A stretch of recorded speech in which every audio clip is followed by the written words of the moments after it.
नमस्कार दोस्तों, मैं हूं आपका दोस्त प्रदीप कुमार बांगड़े। आपका इस कार्यक्रम में स्वागत है, जिस कार्यक्रम का नाम है आपके अनुरोध पर। दोस्तों, आपके अनुरोध पर आज मैं आपको बताऊंगा प्रसिद्ध हीरोइन भानुमति, इनके जीवन परिचय के बारे में बताऊंगा। दोस्तों, अगर आप मेरे चैनल को पहली बार देख रहे हैं तो आपसे अनुरोध है कि आप इसे लाइक करें। वीडियो के नीचे रेड कलर का बटन है, उसे दबा के सब्सक्राइब करें। बाजू में एक बेल है, उसे भी दबाएं ताकि मैं जो भी वीडियो डालूं वो सबसे पहले आप तक पहुंचे। तो चलिए दोस्तों, वीडियो की शुरुआत करते हैं। पी भानुमति रामकृष्ण एक भारतीय अभिनेत्री, गायिका, फिल्म निर्माता, निर्देशक, संगीतकार और उपन्यासकार थी।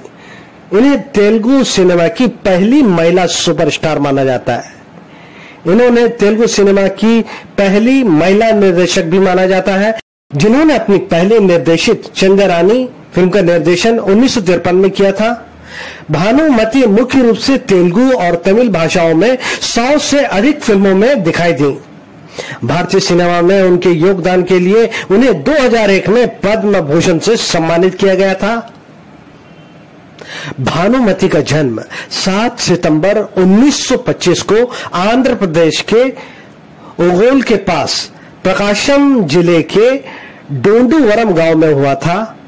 वो बोम्मराजू सारस्वथम्मा वेंकट सुबैया की तीसरी संतान है। अपने पिता को विभिन्न स्टेज शो में परफॉर्मेंस करते हुए देखती हुई ये बड़ी हुई। भानुमति के पिता वेंकट सुबैया शास्त्रीय संगीत के प्रेमी थे और उन्होंने उन्हें कम उम्र से ही संगीत का प्रशिक्षण दिया। भानुमति ने 1939 में फिल्म उद्योग में प्रवेश किया और तेलुगु और तमिल में 100 से अधिक फिल्मों में जबरदस्त अभिनय करके लोगों का मनोरंजन किया। फिल्म उद्योग के लोग द्वारा उन्हें अष्टवधानी भी कहा जाता है, क्योंकि वो एक लेखक, अभिनेता, निर्देशक, निर्माता, गायिका, संगीत निर्देशक, संपादक और स्टूडियो की मालकिन थी। उन्हें ज्योतिषी और दर्शन का भी बेहद बढ़िया ज्ञान था। उन्हें तेलुगु सिनेमा की पहली महिला सुपरस्टार माना जाता है। फिल्म कृष्णा प्रेम, जो कि 1943 की शूटिंग के दौरान, उस समय उनके फिल्म के सहायक निर्देशक थे PS रामकृष्ण राव, इनसे इनकी मुलाकात हुई। वो तेलुगु और तमिल फिल्मों के फिल्म निर्माता, निर्देशक और संपादक थे। इस जोड़ी ने 8 अगस्त 1943 को शादी की और उनका एक बेटा भरणी है। बाद में उन्होंने अपने बेटे के नाम पर एक लोकप्रिय प्रोडक्शन कंपनी भरणी पिक्चर की शुरुआत की। इन्होंने 1939 में सी पुलैया द्वारा निर्देशित वाड़ा विक्रम में कालिंदी, जो कि एक 13 साल की लड़की है जिसे एक बूढ़े व्यक्ति से शादी करने के लिए मजबूर किया गया और आत्महत्या करके अपने जीवन समाप्त करने के लिए कहा गया, इस रोल को उन्होंने किया था। इन्होंने मालती, माधवम, धर्म पाटनी और भक्ति माला में जबरदस्त अभिनय करके लोगों का मनोरंजन किया। उनकी पहली लोकप्रिय फिल्म कृष्णा प्रेमी थी। उनकी अगली लोकप्रिय फिल्म हुई स्वर्ग सीमा थी, जो उनके करियर के लिए एक मील का पत्थर साबित हुई। स्वर्ग सीमा में उन्होंने नकारात्मक रंगों वाली एक थिएटर कलाकार की भूमिका निभाई, जो अपने निजी लाभ के लिए एक वैवाहित व्यक्ति के पीछे पड़ जाती है। स्वर्ग सीमा में ओही पावुराम गीत उन्हीं के द्वारा गाया हुआ है और ये गाना सुपरहिट हुआ। बाद में उन्होंने चक्रपाणी, लैला मजनू, विप्र नारायण मल्लेश्वरी, बतासरी और अंतस्तुल जैसी कई यादगार फिल्मों में जबरदस्त अभिनय किया। तमिल में उनकी पहली फिल्म वर्ष 1949 में उस समय के प्रसिद्ध नायक पीयू चिन्नप्पा के साथ रत्न कुमारी थी। इस फिल्म का निर्देशन कृष्णन पंजू ने किया था। 1953 में उन्होंने चंद्रानी, जो कि तेलुगु और तमिल और हिंदी में एक साथ बनाई गई थी, इसका निर्देशन उन्होंने खुद किया था। उनकी आखिरी फिल्म 1979 में बनी, जिसका नाम था पेली कनुका। इन्होंने NT रामाराव, शिवाजी गणेशन, NG रामचंद्र, अक्कीनेनी नागेश्वर राव, नागार्जुन, बालकृष्ण, चिरंजीवी, पवन कल्याण, वेंकटेश जैसे कई अभिनेताओं के साथ अभिनय किया। तमिल में उनकी सबसे यादगार फिल्मों में एक थी अन्नई, जो कि 1962 में कृष्णन पंजू द्वारा निर्देशित की गई थी, जहां उनके अभिनय के लिए सभी ने सराहना की और फिल्म के लिए राष्ट्रीय पुरस्कार भी प्राप्त हुआ। अंतस्थूल और पालनी युद्धम, जो कि 1964 में प्रदर्शित हुई, इस फिल्म के लिए उन्हें राष्ट्रीय पुरस्कार मिला, जो कि उस समय के राष्ट्रपति ने उन्हें दिया था। अलूरी चक्रपाणी के साथ अनबन के कारण उन्होंने निसम्मा फिल्म में अपनी भूमिका छोड़ दी, लेकिन फिल्म के रिलीज के बाद उन्होंने देखा और टिप्पणी की कि उन्होंने एक अद्वितीय भूमिका खो दी, लेकिन उद्योग को सावित्री जैसे प्रतिभाशाली अभिनेत्री मिली, जिसने नए अभिनेताओं के प्रति उनकी खेलकूद और प्रोत्साहन को दिखाया। अतुरी चक्रपाणी के साथ टकराव के कारण उन्होंने चक्रपाणी नामक एक व्यंग फिल्म का निर्माण किया, जो एक बहुत बड़ी हिट थी। टॉलीवुड में एक क्लासिक फिल्म बन गई। इस फिल्म के लिए उन्होंने संगीत निर्देशन के रूप में काम किया। फिल्म अंतस्थूल, जो कि 1964 में आई थी, बीवी राजेंद्र प्रसाद ने अक्की नैनी नागेश्वर राव की बहन की भूमिका के लिए भानुमति से संपर्क किया। उन्हें विषय पसंद आया और उन्होंने तुरंत फिल्म करने के लिए हामी भर दी। भारत के पहले उपराष्ट्रपति सर्वपल्ली राधाकृष्णन उनके काम के प्रशंसक थे। तेलुगु सिनेमा के दिग्गजों जैसे कि जमुना, सावित्री और कई अभिनेत्रियों ने उन्हें फिल्मों में प्रवेश करने के लिए एक प्रेरणा के रूप में उद्धृत किया। उन्हें उनके करीबी सहयोगी द्वारा आत्मसम्मान और बहुमुखी प्रतिभा के प्रतीक के रूप में व्यापक रूप से याद किया जाता है। वो हमेशा देश में एकमात्र महिला फिल्म स्टूडियो की मालकिन थी।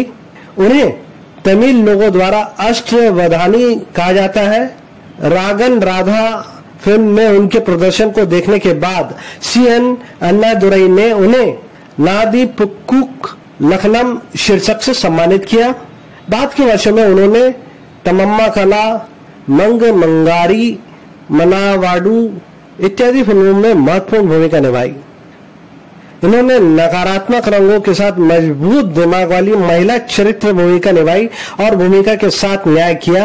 यह साबित किया कि वो एक निपुण अभिनेत्री थी, जो सकारात्मक और नकारात्मक दोनों भूमिकाओं को समान परिणाम के साथ आसानी से चित्रित कर सकती थी।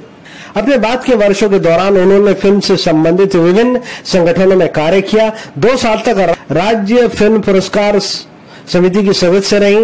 वो 1 वर्ष के लिए फिल्म संस्थान में विजिटिंग प्रोफेसर भी रही। वर्ष 1965 से 1970 तक 5 साल के लिए चिल्ड्रन फिल्म सोसाइटी की सदस्य रही। भारत में वो पहली एकमात्र महिला थी जिनके पास फिल्म स्टूडियो था। दोहरी भूमिका में अभिनय करने वाली पहली अभिनेत्री और 3 भाषाओं में एक साथ फिल्म का निर्देशन करने वाली पहली महिला थी। विश्व महिला दिवस के अवसर पर साक्षी डे पत्रिका ने हर उद्योग की सबसे सफल महिलाओं को सूचीबद्ध किया, जिसमें उनका नाम भी शामिल है। भानुमति एक प्रतिभाशाली लेखिका भी थी, जिनके नाम पर कई लघु कहानियां थी। उनकी आत्मकथा नानो नेनु तेलुगु में प्रकाशित हुई थी और बाद में अंग्रेजी में म्यूजिंग के रूप में रिलीज हुई। आंध्र प्रदेश साहित्य अकादमी ने उन्हें उनकी लोकप्रिय लघु कथाओं अट्टागरी कथलू के लिए सर्वश्रेष्ठ लघु कहानी के रूप में सम्मानित किया। 5 साल तक ललित कला अकादमी और 10 साल तक साहित्य अकादमी आंध्र प्रदेश की सदस्य रही। उन्होंने तमिलनाडु गवर्नमेंट म्यूजिक कॉलेज के निर्देशक और प्राचार्य के रूप में कार्य किया। वो एक प्रतिष्ठित सामाजिक कार्यकर्ता थी, जो कई सामाजिक सेवा संगठनों के साथ घनिष्ठ रूप से जुड़ी थी। वो वर्ष 1963 से आजीवन अल्टूसा इंटरनेशनल इंका शिकागो की मद्रास शाखा की संस्थापक सदस्य और कोषाध्यक्ष रही।